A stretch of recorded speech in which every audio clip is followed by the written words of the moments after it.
हाय दोस्तों, स्वागत है आपको अपने YouTube channel Raman education academy पे। आपका स्वागत है। अगर आप इस चैनल पे प्रथम बार आए हैं तो कृपया चैनल को सब्सक्राइब कर ले तथा बेल आइकन के बटन को दबा दे ताकि जो भी वीडियो इस चैनल पे डाला जाए आपके पास नोटिफिकेशन के माध्यम से पहुंचती रहे। तो चलिए, आज का जो टॉपिक है वो इसमें हम पढ़ाने वाले हैं स्ट्रक्चर नंबर 7। Structure number 7। इससे पहले आपको हम बता देना चाहते हैं कि इससे पहले आपको हम स्ट्रक्चर नंबर 6 तक पढ़ा चुके हैं, जिसमें आपको इसमें पढ़ाया जाता है कि लर्न हाउ टू ट्रांसलेट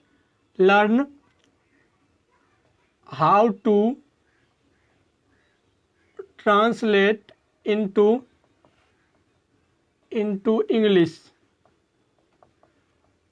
इसमें आपको सेंटेंस हिंदी के सेंटेंस को आपको अंग्रेजी में ट्रांसलेट करना सिखाया जाता है। तो आज का आपका जो टॉपिक है ये है स्ट्रक्चर नंबर 7 में। इससे पहले स्ट्रक्चर 6 तक पढ़ा चुके हैं। देखिए, स्ट्रक्चर आप पहले जाके स्ट्रक्चर 6 पढ़ लीजिए। उससे पहले और जो वीडियो डाला गया है वो पढ़ लीजिए। अगर आप पहले पढ़ लेते हैं तो इसको आपको समझने में आसानी होगी। तो चलिए चलते हैं आज का जो स्ट्रक्चर नंबर 7 है उसके बारे में। देखिए, इससे पहले जो स्ट्रक्चर 6 पढ़ाए थे उसमें भी इसी तरह का सेंटेंस आता था। उसमें सिर्फ पास्ट में जो सेंटेंस था उसमें पास्ट वाले सेंटेंस की घटना होती थी, लेकिन उस सेंटेंस में सेंटेंस को जोरदार भी बनाया जाता था उसमें। देखिए, इसमें देखिए कि सबसे पहले इसका देखिए इस तरह के आज का जो ट्रांसलेशन पढ़ने जा रहे हैं, आज का जो स्ट्रक्चर, उसमें देखिए उसमें ऐसा ट्रांसलेशन आपको मिलेगा कि मेरे पास एक कार है। मतलब कि कोई चीज़ किसी सब्जेक्ट के अधिकार का वो दिखाएगा कि उसके अधिकार में है। सब्जेक्ट के अधिकार में कोई संज्ञा होने की बात इसमें कहा जाएगा। और यहाँ पे सब्जेक्ट में जोरदार नहीं बनाया जाएगा। जैसे कि देखिए, आप उसका पहचान कैसे करेंगे, तो देखिए ऐसे वाक्य जिसमें सब्जेक्ट के पास यानी कि सब्जेक्ट के अधिकार में कोई संज्ञा होने या रहने का बोध हो एवं उस वाक्य के अंत में या तो है लगा हो, ये है लगा हो, या है लगा हो, ये है और ये है। इसमें अनुस्वर, ये जो ये डॉट आगे अनुस्वर, इससे ये जो है ये सिंगुलर का बोध कराता है। और ये जो है प्लूरल का बोध है जो है उसे प्लूरल में है लगता है। तो यदि ये है या है लगा हो तो उसका अनुवाद इस नियम से करेंगे। तो उसका नियम जो है स्ट्रक्चर ये है, subject plus has oblique have plus noun. इससे आपको इस सेंटेंस का जो है ट्रांसलेट करना है। इससे पहले आप यहाँ पे हैज और हैव का देखिए यूज देख रहे हैं। तो हैज कहाँ पे यूज होगा और हैव कहाँ पे यूज होगा, तो आप उसके लिए देखिए हैज का प्रयोग कहाँ पे होगा। देखिए, ही जब सब्जेक्ट के रूप में ही रहे, सी रहे, इट रहे और किसी एक नाम रहे और कोई एक नाम रहे या थर्ड पर्सन रहे, थर्ड पर्सन, तब उस सब्जेक्ट के लिए जब हेल्पिंग वर्ब का यूज किया जाएगा तब हैज का यूज किया जाएगा, हैज का प्रयोग किया जाएगा। लेकिन जब सब्जेक्ट के रूप में या तो आई रहे या यू रहे या दे रहे या वी रहे और बहुवचन सब्जेक्ट यदि रहता है, बहुवचन सब्जेक्ट रहता है, तब उसके साथ यूज होता है उसके साथ हैव का यूज होता है। जैसे कि आप देख रहे हैं कि आई के साथ यू का यूज कीजिए, दे के साथ आई के साथ हैव का यूज कीजिए, यू के साथ हैव का, दे के साथ वी के साथ, और किसी भी प्लूरल सब्जेक्ट के साथ आप हैव का यूज कीजिए। और नेक्स्ट में देखिए, अब इससे पहले जो आप ट्रांसलेशन 6 में पढ़े थे वो किस तरह का ट्रांसलेशन था, उसको जोरदार बनाया जाता था। और ये जो है ये सिंपल ट्रांसलेशन है। इसमें किसी सब्जेक्ट को या किसी संज्ञा को जोरदार नहीं बनाया जा रहा है। तो चलिए, इसका आज का जो ये ट्रांसलेशन है इसको ट्रांसलेट करते हैं। इसको सबसे पहले रूल को ध्यान में रखते हुए, और सबसे पहले सब्जेक्ट यहाँ पे है तो सब्जेक्ट का यहाँ पे आप मीनिंग दीजिए, सब्जेक्ट का क्या मीनिंग होता है। इसी तरह का ट्रांसलेशन आपको मिलेगा इस स्ट्रक्चर में। और तो चलिए, मेरे पास एक कार है, तो सबसे पहले मेरे सब्जेक्ट जो है आप रखिए, सब्जेक्ट के रूप में मेरा का जो होता है आई लिख लिए। देखिए, अब आपको हम बता चुके हैं यहाँ पे कि आई जो है ये इस सब्जेक्ट के साथ कौन हेल्पिंग वर्ब यूज आएगा, तो आई के साथ यहाँ पे आप हैव का यूज कीजिए। तो आई हैव, उसके बाद एक कार, उसके बाद नाउन है कार तो अ कार, उसके बाद जस्ट नाउन लगाना है तो अ कार, कार का कार। देखिए अब नेक्स्ट में है लक्ष्मी के पास एक स्कूटर है। लक्ष्मी के पास एक स्कूटर है, तो यहाँ पे देखिए आपको स्पेस नहीं दिख रहा है। आपका ये जो ट्रांसलेशन है हम 2 नंबर देके आपको यहाँ पे सोल्यूशन कर रहे हैं। तो देखिए लक्ष्मी के पास एक स्कूटर है, स्कूटर है, तो सबसे पहले सब्जेक्ट लिखिए कि लक्ष्मी, लक्ष्मी लिखिए, लक्ष्मी लिखिए, सब्जेक्ट लिख दीजिए। उसके बाद देखिए लक्ष्मी के अकॉर्डिंग आपको यहाँ पे कौन सा हेल्पिंग वर्ब यूज होगा। तो देखिए यहाँ पे किसी एक नाम के साथ हैज का यूज होता है, हैज का प्रयोग होता है।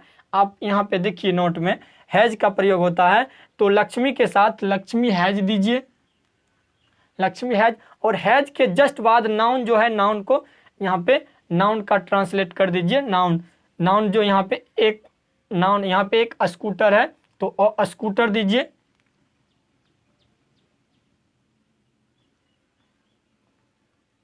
स्कूटर दीजिए। देखिए स्कूटर दीजिए। अब ये जो ट्रांसलेशन है, ये ट्रांसलेशन आपका बन के तैयार है। नेक्स्ट में देखिए मेरे पास एक घोड़ा है, मेरे पास एक घोड़ा है। देखिए सबसे पहले आप सब्जेक्ट रखिए, सब्जेक्ट जो है मेरे, मेरे सब्जेक्ट रखिए, सब्जेक्ट का आई, मेरा माई होता है यहाँ पे, लेकिन आई के रूप में यहाँ पे यूज होगा 3 आई। देखिए यहाँ पे आपको दिख नहीं रहा होगा, यहाँ पे आपको नहीं दिख रहा होगा, इसका इधर ट्रांसलेट कर देते हैं। देखिए 2 का हो गया, मेरे पास एक घोड़ा है का आप यहाँ पे देखिए, यहाँ पे देखिए आई और आई के साथ है घोड़ा का देखिए घोड़ा का और हॉर्स का मीनिंग दे दीजिए। देखिए आपका आई हैव अ हॉर्स, मेरे पास एक घोड़ा है, बन के ट्रांसलेशन तैयार है। नेक्स्ट में देखिए आपके पास बहुत पैसे हैं, आपके पास बहुत पैसे हैं, तो सबसे पहले आपका मीनिंग दीजिए। तो आपका होता है यू, और यू के अकॉर्डिंग देखिए आप यू के अकॉर्डिंग आप हैव का यूज करिएगा, यू हैव, यू हैव। अब देखिए हैव के जस्ट बाद आपको नाउन, तो यहाँ पे नाउन से पहले एक बहुत का मीनिंग आता है, तो बहुत का मीनिंग मच होता है, तो मच लिख दीजिए आप। अब मच के बाद पैसा, मनी, मनी लिख दीजिए, मनी, मनी का। देखिए यू हैव मच मनी, आपके पास बहुत पैसे हैं। अब नेक्स्ट में देखिए सोहन के पास एक काला घोड़ा है, सोहन के पास एक काला घोड़ा है, तो सबसे पहले सब्जेक्ट यहाँ पे सोहन है, तो सोहन को लिखिए। उसके बाद सोहन के पास, सोहन के अकॉर्डिंग यहाँ पे देखिए एक जब नाम होता है एक नाम के साथ हैज का, सोहन हैज, सोहन हैज। उसके जस्ट बाद देखिए सोहन के पास एक काला घोड़ा है, तो यहाँ पे नाउन आ गया है, तो नाउन से पहले ये जो है एडजेक्टिव, एडजेक्टिव को रख लीजिए, विशेषण को।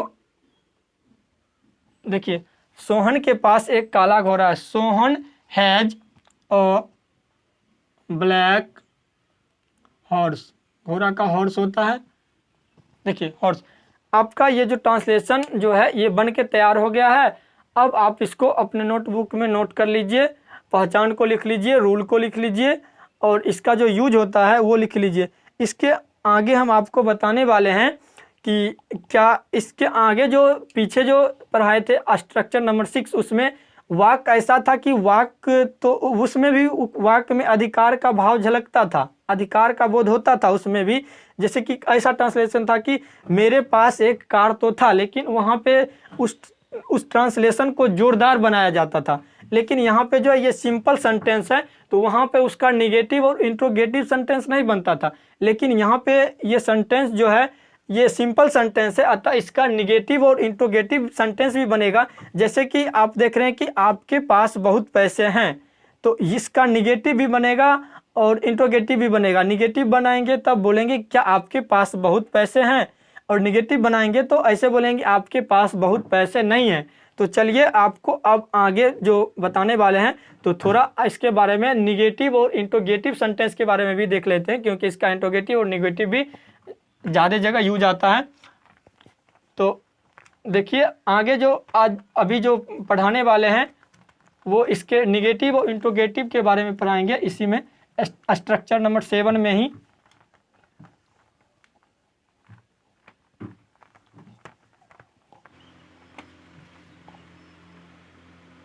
देखिए अब आपको जो आगे पढ़ाने वाले हैं वो जो हैं वही इंट्रोगेटिव और निगेटिव सेंटेंस। दैट मीन्स कि ये स्ट्रक्चर जो है, स्ट्रक्चर नंबर 7 का इंट्रोगेटिव और निगेटिव सेंटेंस बनाना आपको अभी सिखाएंगे।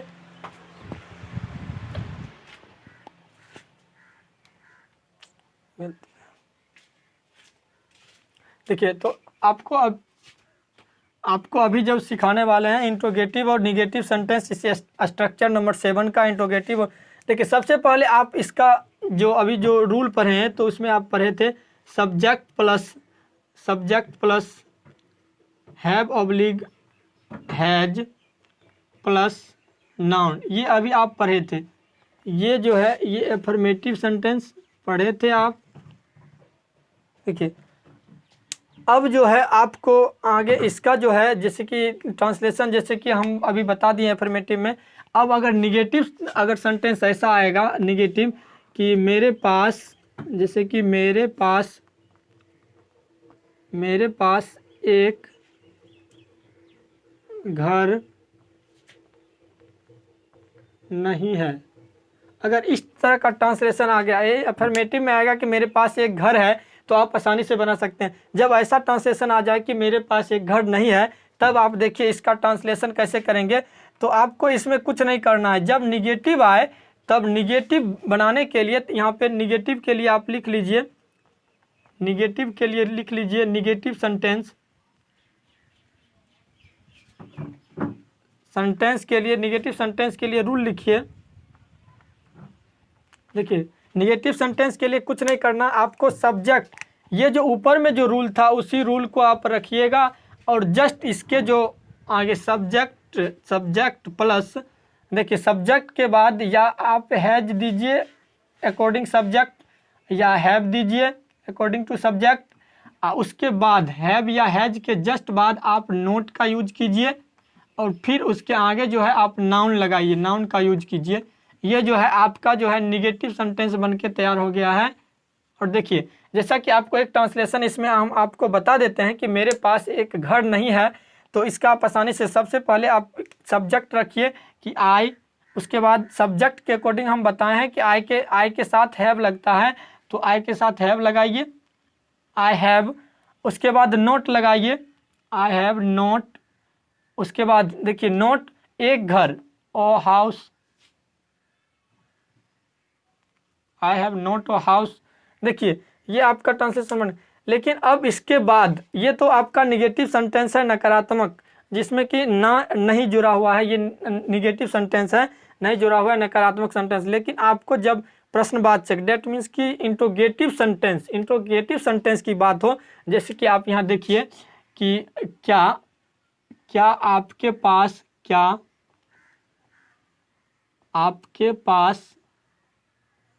एक कार है, क्या आपके पास एक कार है। जब ऐसा सेंटेंस है तो इस सेंटेंस को देखिए इंट्रोगेटिव सेंटेंस जिसमें कि एक तरह से इंट्रोगेटिव सेंटेंस में आपको क्वेश्चन पूछने का इसमें भाव व्यक्त होता है कि इसमें क्वेश्चन पूछा जाता है कि क्या आपके पास एक कार है या है, तो इसमें जो है ये इसमें जवाब भी दिया जा सकता है कि यदि है तो हाँ, नहीं है तो नहीं। तो ये जो है इंट्रोगेटिव प्रश्नवाचक वाक्य हुआ, जिससे कि प्रश्न का बोध होता है। और ये मेरे पास एक घर नहीं है, इस नकारात्मक वाक्य है, निगेटिव वाक्य, जिससे कि नहीं का बोध होता है, नकारने का, मना करने का, मतलब कि नहीं है, मेरे पास एक घर नहीं है। तो ऐसा जब ट्रांसलेशन रहे तो इसको इंट्रोगेटिव बोलते हैं। और इंट्रोगेटिव में पहचानने के लिए इंट्रोगेटिव के लास्ट में इंट्रोगेटिव का एक साइन होता है, इंट्रोगेटिव का साइन लगा दीजिए। और देखिए जब इंट्रोगेटिव रहता है तब देखिए इंट्रोगेटिव के लिए INTRRO इंट्रोगेटिव सेंटेंस।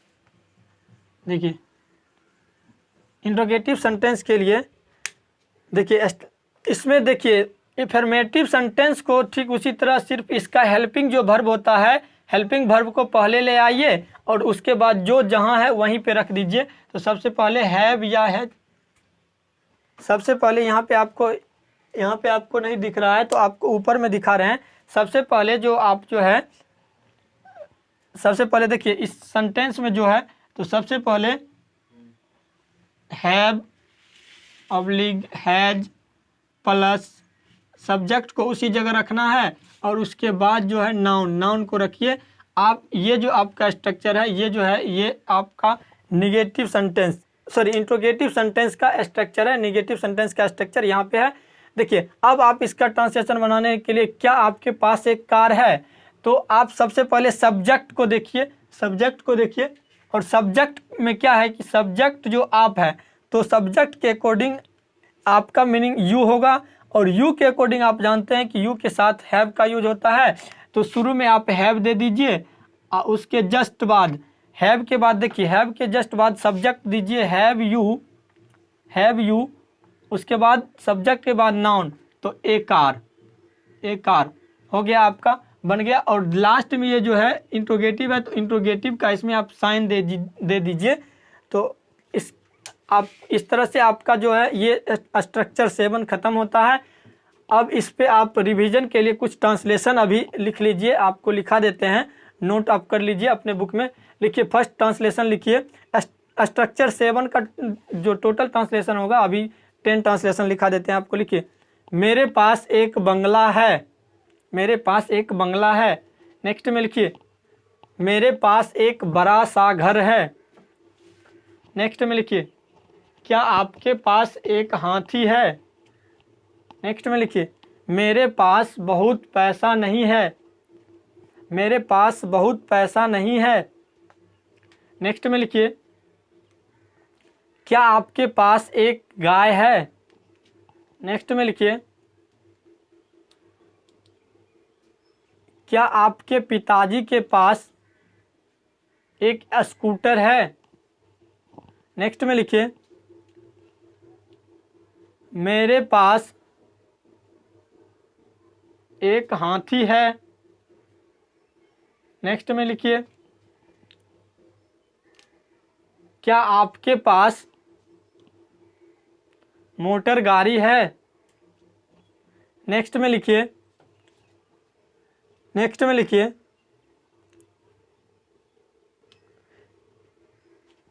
क्या आपके पास